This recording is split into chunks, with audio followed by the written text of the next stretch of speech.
एक आस रहती है कि हम आगे जाके मेरिट प्लस बोनस से भर्ती आवे हैं तो परमानेंट होके हम अच्छी उस पर जा सकें। हमारा वेतन 7,800-900 के करीब ही है। हमारी सरकार से एक ही मांग है, हमारी जल्दी से जल्दी भर्ती मेरिट प्लस बोनस से निकाल के हमें परमानेंट करें। और प्लेसमेंट एजेंसी में काम करते हैं, संविदा पे भी काम करते हैं तो अलग वेतन मिलता है। 2013 के अंदर जो नियमित नर्सिंग ऑफिसर की भर्ती आई थी तब बीजेपी की सरकार थी, उन्होंने नियम बनाए गए थे। 1965 के तहत जितने भी संविदा कर्मी हैं उन्हें 1 साल का 10, 20, 30 नंबर दिया जाए। घर परिवार तो दूर की बात है, जयपुर में जैसे शहर में रह के अपने कमरे का किराया देना, 2 वक्त की रोटी खाना, बाइक का तेल, कई चीज़ें ऐसी होती है जिससे उनके परिवार की स्थितियाँ खराब पड़ी है। तो सरकार को संज्ञान लेना चाहिए, इन कर्मचारियों के भविष्य के बारे में सोचना चाहिए कि आप चेतावनी समझे या आप इसको समझाई समझे या कुछ भी निवेदन समझे।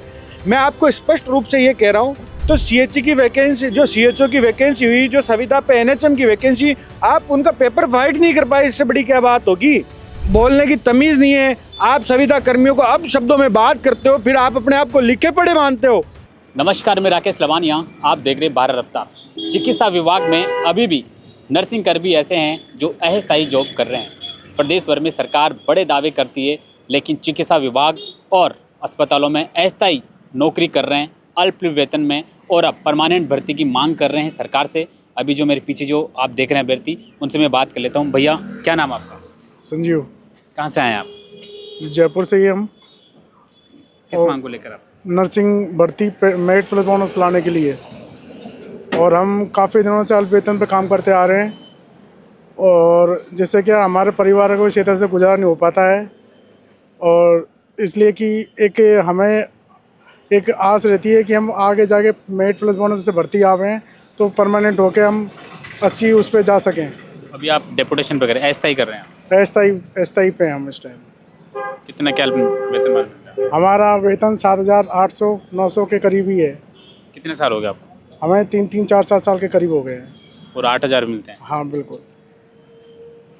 हमारी सरकार से एक ही मांग है, हमारी जल्दी से जल्दी भर्ती मेरिट प्लस बोनस से निकाल के हमें परमानेंट करें। भैया, क्या कहेंगे?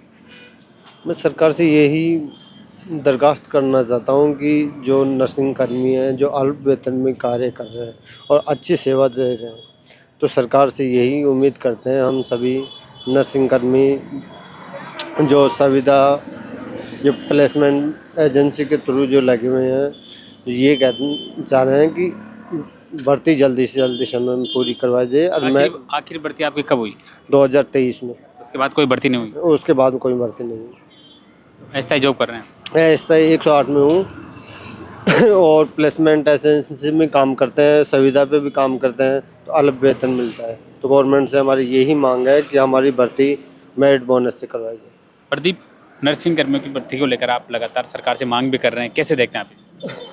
मैं राजस्थान की सरकार, भजनलाल सरकार को आपके चैनल के माध्यम से अवगत कराना चाहता हूं कि जब 2013 के अंदर जो नियमित नर्सिंग ऑफिसर की भर्ती आई थी तब बीजेपी की सरकार थी, उन्होंने नियम बनाए गए थे। 1965 के तहत जितने भी संविदा कर्मी हैं उन्हें 1 साल का 10, 20, 30 नंबर दिया जाए। उसी के आधार पर 2018 के अंदर भर्ती हुई और 2023 के अंदर हुई, हमने उसका स्वागत किया।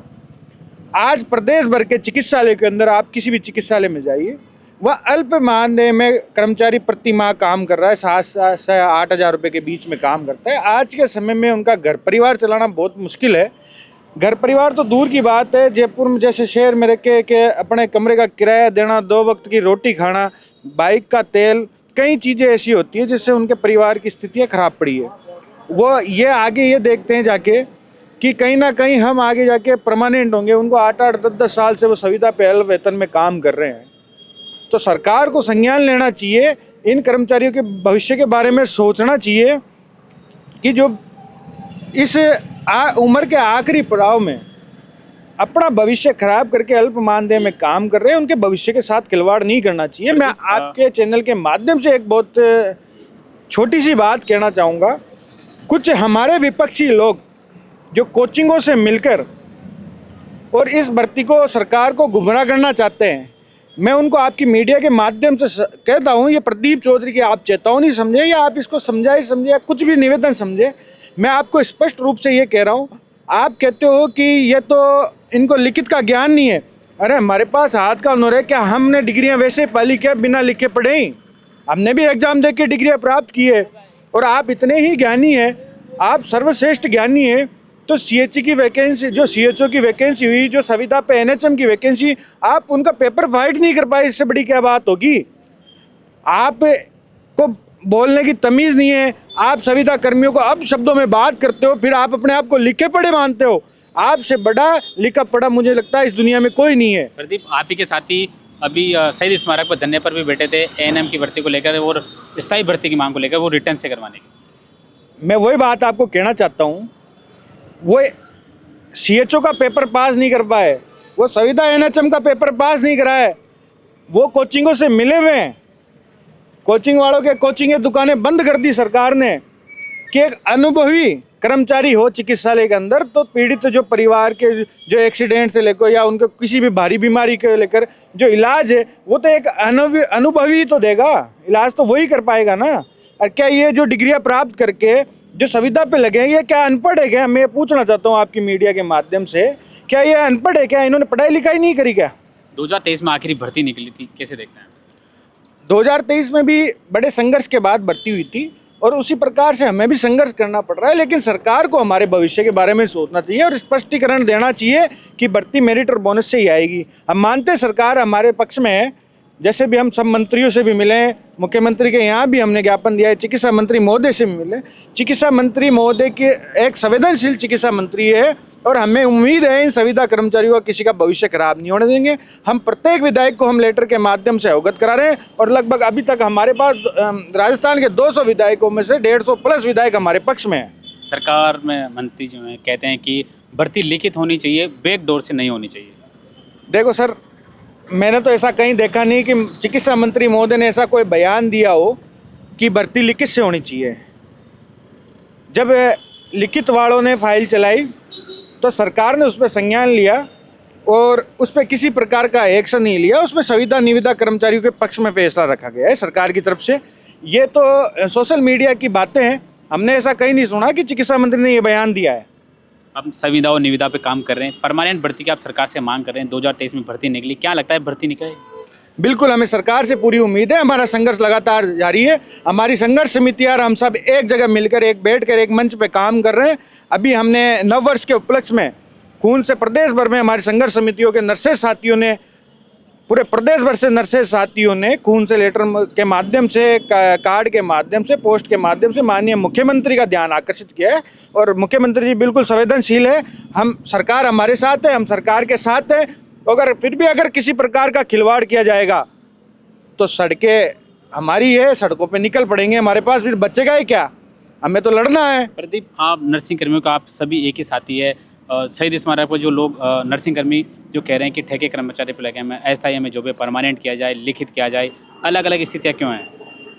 ये तो अब चिकित्सा विभाग ने एक थर्ड पार्टी बनाई गई कि एजेंसी के माध्यम से, पहले एक कर्मचारी लगते थे UTP PPV मोड के माध्यम से लगते थे, उनकी सैलरी भी अच्छी होती थी। लेकिन थर्ड पार्टी बनाई और उसमें वेतन भत्ता कम रखा गया। जब एक कर्मचारी को 40,000 सैलरी दी जाती है संविदा पे और एक कर्मचारी 8,000 में काम कर रहा है, तो उनके पास कितने कर्मचारी काम करेंगे उस 40,000 के अंदर? तो उन्होंने बजट को लेकर इसको थर्ड फ्रंट पे किया है हमें, जिसकी हम निंदा करते हैं और सरकार से मांग करते हैं कि जो ये ठेका प्रथा है ये बंद कीजिए। आप संविदा पे लगे कर्मचारियों को परमानेंट करके पूर्ण रूप से इस पर बाधित करें, इस पर रोक लगाएं। आगे क्या रणनीति रहने वाली आपकी? हम लगातार सरकार से मांग कर रहे हैं, अगर सरकार किसी भी लेवल पे हमारे साथ अनहोनी करती है, हमारे भविष्य के साथ खिलवाड़ करती है, हम सड़कों पे खुलेआम लड़ेंगे। चाहे हमें संघर्ष का परिणाम चाहे जो भुगतना हो, हम सड़कों पे तैयार हैं। नर्सिंग कर्मियों ने सरकार को एक बार फिर चेतावनी दी है कि अब भर्ती परमानेंट निकलेंगी। इन्हीं के साथ ही लगातार शहीद स्मारक पर धरना चल रहा है, चाहे लिखित परीक्षा की मांग को लेकर हो, चाहे फिर बैकडोर से ना करके बिल्कुल सीधा पेपर हो और सीधी नौकरी हो की मांग को लेकर नर्सिंग कर्मी लगातार धरना जारी है। और आगे इन्होंने सरकार को चेतावनी दी है कि अगर परमानेंट भर्ती नहीं निकाली जाती है तो एक बार फिर सड़कों पर युवा उतरकर आंदोलन करेंगे। एक और भैया, मैं उनसे बात कर लेता हूँ। भैया, क्या नाम है आपका? मेरा नाम नदीम है। कहाँ से आए आप? मैं सर जयपुर से ही हूँ और जयपुर से बेनीवाल सर के पास में आया है। किस समस्या को लेकर पहुँचे आप? ये हमारी कम से कम ये हमें संघर्ष करते हुए 2 साल से ज़्यादा होने का है। जो हमारे यूटीबी प्लेसमेंट 108 निविदा संविदा पे जो काम कर रहे हैं अल्प वेतन पर, उनकी समस्या को लेकर बेनीवाल सर के पास में आए। क्या लगता है बेनीवाल जी सुनेंगे आपकी बात? बेनीवाल जी सुनेंगे और हमारी आवाज़ आगे उठाते हुए हैं और उठाएंगे भी। अभी आपने कहा यूटीबी, वो आप ही साथी अभी शहीद स्मारक पर धरने पर भी बैठे थे। जी जी, वो हमारे साथी थे और हम भी थे वो लोग। हम हर जगह दर दर पर हमने इससे पहले 9 वर्ष के दिन 1 तारीख को हमने अपने रक्त से, अपने ब्लड से पोस्टल ऑर्डर 50,000 पोस्टल ऑर्डर लिखकर चिकित्सा विभाग में हमने एक विशाल धरने का आयोजन किया था।